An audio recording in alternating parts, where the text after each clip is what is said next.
Hello, hello, hello, everyone. Good morning, good afternoon, good evening. Welcome back. In this video, we're going to be reading the last half of chapter 1 in Beyond Religion by the Dalai Lama. Now, chapter 1 is focusing solely on rethinking secularism. Traditionally, in the Western world, secularism is thought, especially when it comes to religious affiliation and specific religions, is thought to be a type of person who may promote secularism as somebody who is against religion, against prayer. That is certainly not the way that the Dalai Lama is using the term secularism in this book. He is referring to secularism in Indian tradition. Secularism in India basically means that they accept you no matter what faith you are or whatever non-faith you are, whether you believe or whether you don't. You are allowed to worship and to believe whatever it is that you want to. It is not only accepted, but it is celebrated and honored. So that is the way that he is referring to secularism in this book. In case you are a religious person and you did not catch the first half of this chapter, I wanted to explain that so that there's no misunderstanding if you're familiar with secularism. So we're going to be talking about tolerance in an age of globalization. Sometimes I describe myself as a modern-day messenger of ancient Indian thought. Two of the most important ideas I share wherever I travel, the principles of nonviolence and interreligious harmony, are both drawn from ancient Indian heritage. Though I am, of course, a Tibetan, I also consider myself to be, in a sense, a son of India. Since childhood, my mind has been nourished by the classics of Indian thought. From the age of 6, when I began my studies as a monk, the majority of the texts I read and memorized were by Indian Buddhist masters, many of whom were from the ancient University of Nalanda in central India. And since early adulthood, my body too has been nourished by Indian fare. So I am very happy to share and promote this Indian understanding of secularism, as I believe it can be of great value to all humanity. In today's interconnected and globalized world, it is now commonplace for people of dissimilar worldviews, faiths, and races to live side by side. I am often struck by this on my travels, especially in the West. For a considerable portion of humanity today, it is possible and indeed likely that one's neighbor, one's colleague, or one's employer will have a different mother tongue, eat different food, and follow a different religion than oneself. It is a matter of great urgency, therefore, that we find ways to cooperate with one another in a spirit of mutual acceptance and respect. For a while, too many people, it is a source of joy to live in a cosmopolitan environment where they can experience a wide spectrum of different cultures. There is no doubt that for others, living in close proximity with those who do not share their language or culture can pose difficulties. It can create confusion, fear, and resentment, leading in the worst cases to open hostility and new ideologies of exclusion based on race, nationality, or religion. Unfortunately, as we look around the world, we see that social tensions are actually quite common. Furthermore, it seems likely that as economic migration continues, such difficulties may increase. In such a world, I feel it is vital for us to find a genuinely sustainable and universal approach to ethics, inner values, and personal integrity. An approach that can transcend religious, cultural, and racial differences and appeal to people at a fundamental human level. This search for a sustainable, universal approach is what I call the project of secular ethics. As I go on to elaborate this approach, I should acknowledge that there are some who, though sympathetic to my explanation of secularism in Indian terms, still question the viability of detaching ethics from religion in this way. The mistrust of attempts to separate the two is so strong among some followers of theistic tradition that I have been cautioned on some occasions not to use the word secular when speaking about ethics in public. Clearly, there are people who believe with complete sincerity that separating ethics from religion is a great mistake in itself. And indeed, it is a source of many of the social and moral problems of modern society. The breakdown of families, growing numbers of abortions, sexual promiscuity, alcoholism, drug addiction, and so on. For them, these problems largely result from people having lost the basis for developing inner values that religion alone can provide. For those whose religious belief is so closely tied to ethical practice, it is hard to conceive of one without the other. For those who believe that truth requires God, God alone can make ethics binding. Without God as the guarantor, they suggest there is at best only relative truth, so that what is truth for one person may not be true for another. And in this situation, there is no basis for distinguishing right from wrong, for evaluating good and bad, or for restraining selfish and destructive impulses and cultivating inner values. While I fully respect this point of view, it is not one that I share. I do not agree that ethics requires grounding in religious concepts or faith. Instead, I firmly believe that ethics can also emerge simply as a natural and a rational response to our very humanity and our common human condition. This is the perfect timing to read this book because of everything that if you live in America, and you don't live under a rock, you obviously know we're getting close to election time, and we have abortion on the topic that's on the table of discussion, and it is a hot button topic. And of course, you have those that are pro-life, you have those that are pro-choice, and each side is very passionate about their thoughts. So it's very interesting that the Dalai Lama is specifically speaking. It seems, even though this book was written, I think it was in 2012, it seems as if he's writing this book for today. Either that or things just really don't change when it comes to being human, and this can pretty much apply to any time. I think that could be a little bit of both, but I find this perfect timing to read it nevertheless. So the next section is religion and ethics. Though this book is not primarily about religion, in the interest of mutual understanding and respect between those with faith and those without it, I think it is worth spending a little time considering the relationship between religion and ethics. For thousands of years, religion has been at the heart of human civilization. It is little wonder then that a concern for others and the basic inner values that emerge from this concern, such as kindness, honesty, patience, and forgiveness, have long been largely formulated in religious terms. In all of the world's major faith traditions, both theistic and non-theistic, these values, as well as those of self-discipline, contentment, and generosity, are celebrated as the keys to living a meaningful and worthwhile life. There is no surprise in this. Since religion's primary concern is with the human spirit, it is entirely natural that the practice of these inner values, which brings such rewards in terms of our own spiritual well-being and that of those around us, should be integral to any religious practice. The systems of belief with which the world's religions ground and support inner values can, generally speaking, be grouped up into two categories. On the one hand are the theistic religions, which include Hinduism, Sikhism, Zoroastrianism, Judaism, Christianity, and Islam. In these traditions, ethics is ultimately grounded in some understanding of God as a creator and as the absolute ground of all that is. From a theistic point of view, the entire universe is part of a divine creation and plan. So the very fabric of that universe is sacred. And since God is infinite love or infinite compassion, loving others is part of loving and serving God. Also, in many theistic traditions, there is the belief that after death, we will face divine judgment. And this provides a further strong incentive for behaving with restraint and due caution while here on earth. When undertaken seriously, submission to God can have a powerful effect in reducing self-centeredness and can thereby lay the foundation for a very secure ethical and even altruistic outlook.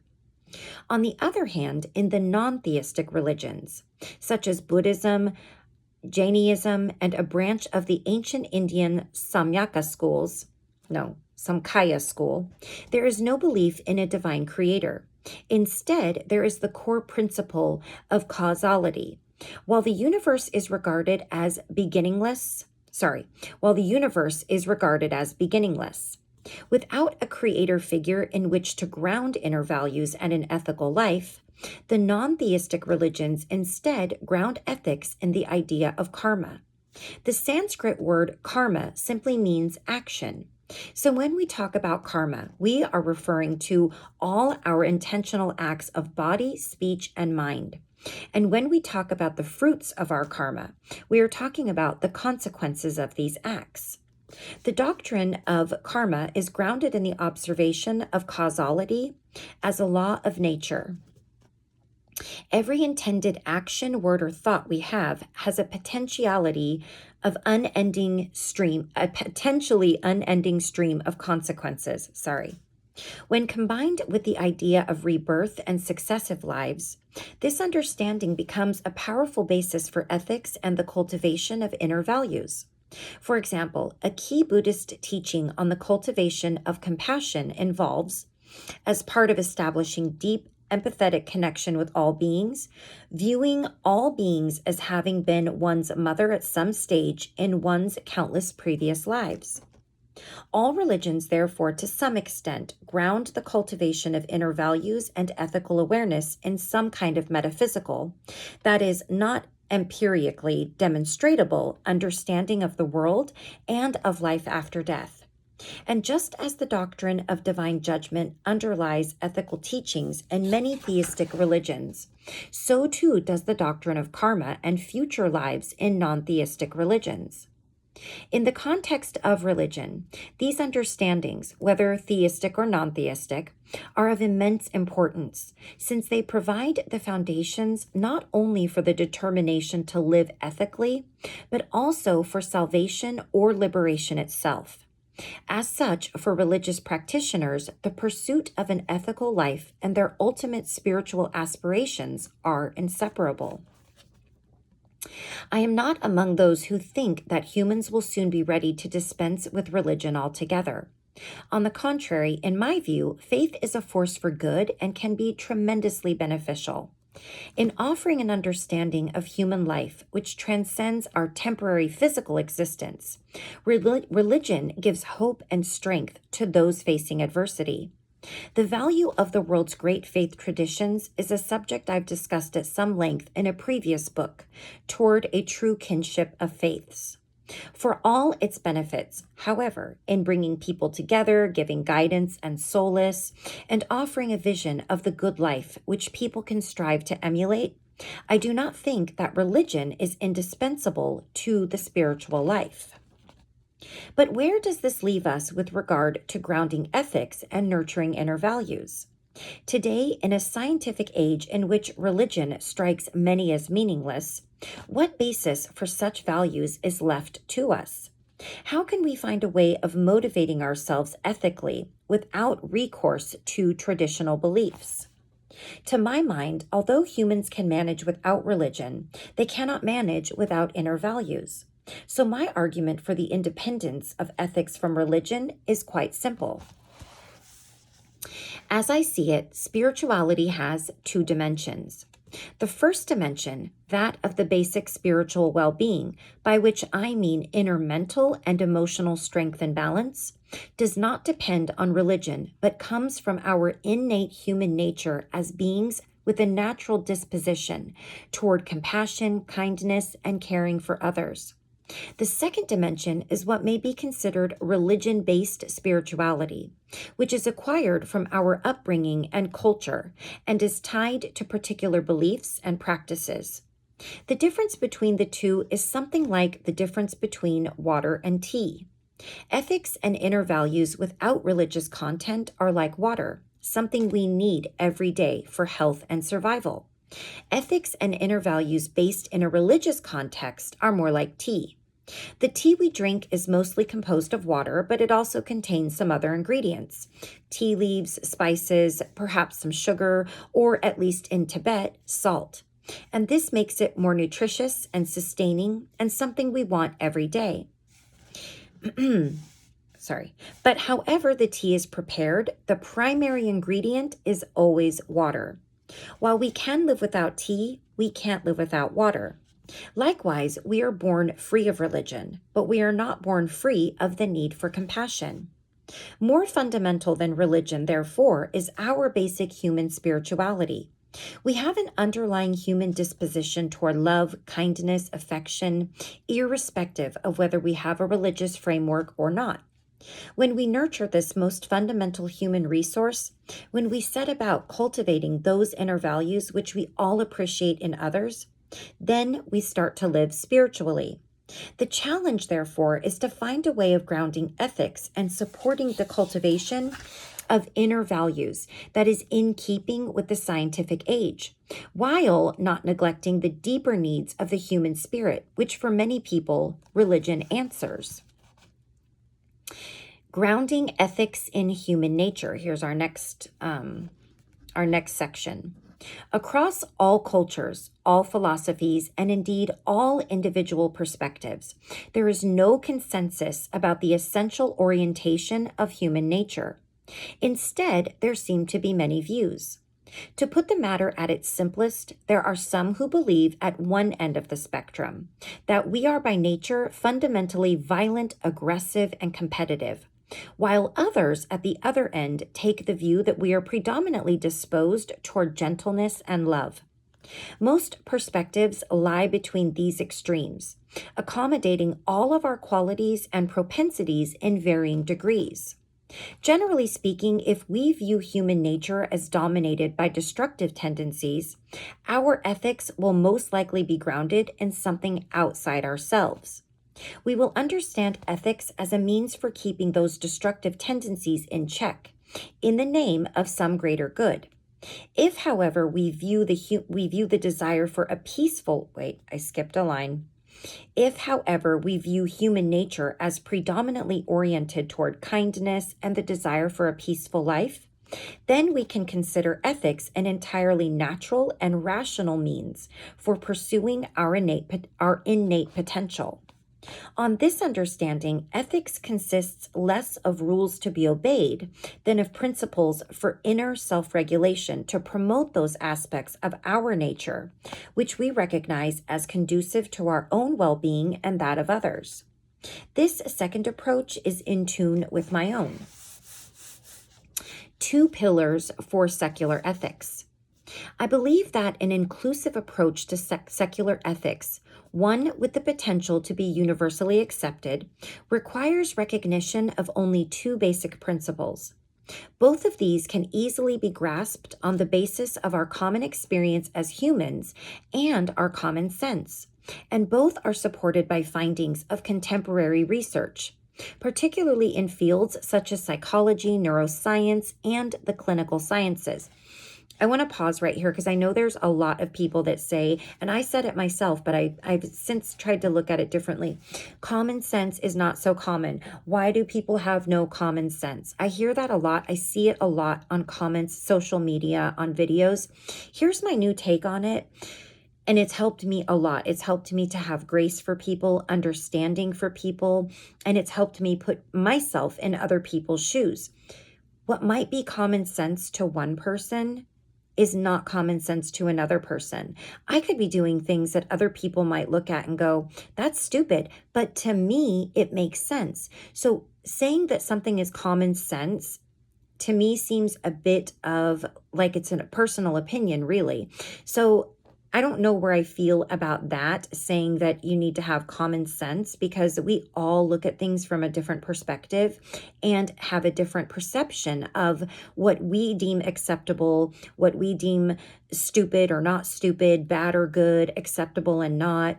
So that to me is up for a little bit of debate, but I won't say I disagree. I have to think on this, which I totally think everybody should when listening or reading anything like this. Always use your discernment. Okay, I lost my place now in my little soapbox. The first principle is the recognition of our shared humanity and our shared aspiration to happiness and the avoidance of suffering. The second is the understanding of interdependence as a key feature of human reality, including our biological reality as social animals. From these two principles, we can learn to appreciate the inextricable connection between our own well-being and that of others, and we can develop a genuine concern for others' welfare. Together, I believe they constitute an adequate basis for establishing ethical awareness and the cultivation of inner values. It is through such values that we gain a sense of connection with others, and it is by moving beyond narrow self-interest that we find meaning, purpose, and satisfaction in life.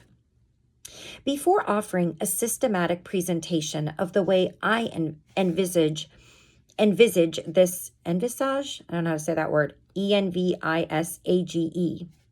This secular approach, a few words are in order on the background and motivation that shape my views on this subject.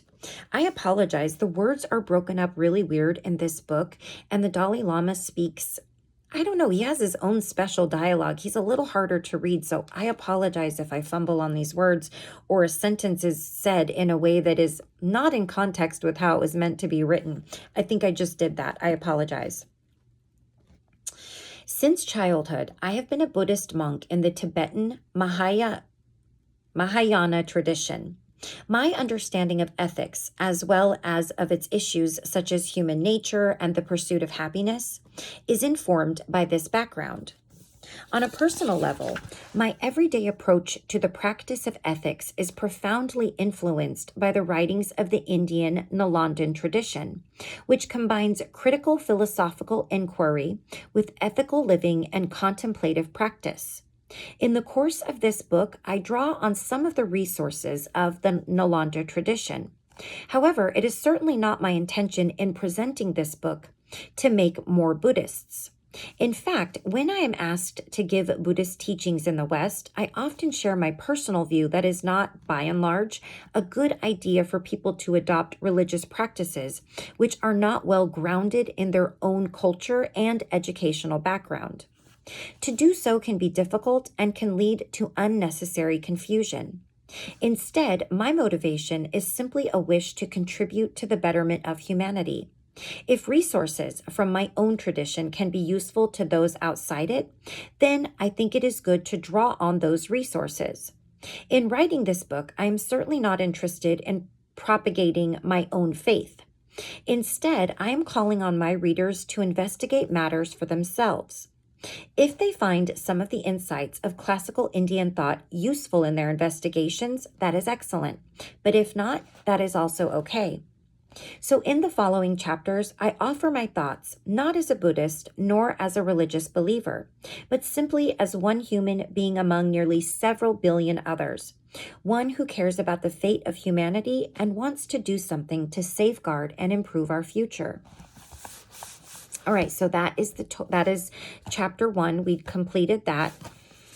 I think I shared the way that I feel about organized religion in my previous video in the introduction. I did share that I was born and raised Catholic. I got married in a Catholic church. My children went to a Catholic school. One of them still does.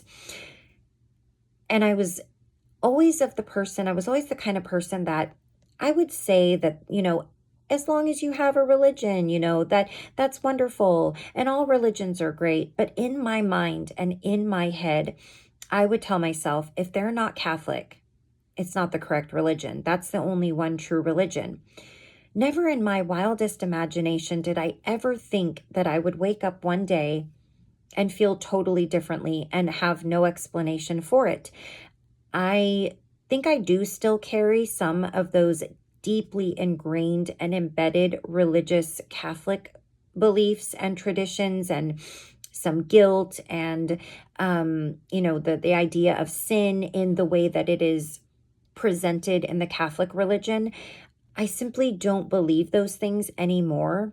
And I really can't say that following a religion made me a happier, more harmonious and joyous person. In fact, I was probably a wreck the whole time that I was a religious person or belonged to a specific faith. it is only since I have let go of specific faiths and have embraced, I guess, the nature of my being and what I believe to be where I can find God and the angels and the archangels and the saints and Jesus. I certainly believe in all of those people, in all of those spirits. I just have a different take on what really happened and what we were really meant to believe and how things were really meant to be and how we have strayed so far from those things because they never had a chance to be presented to us in the way that they truly were presented originally.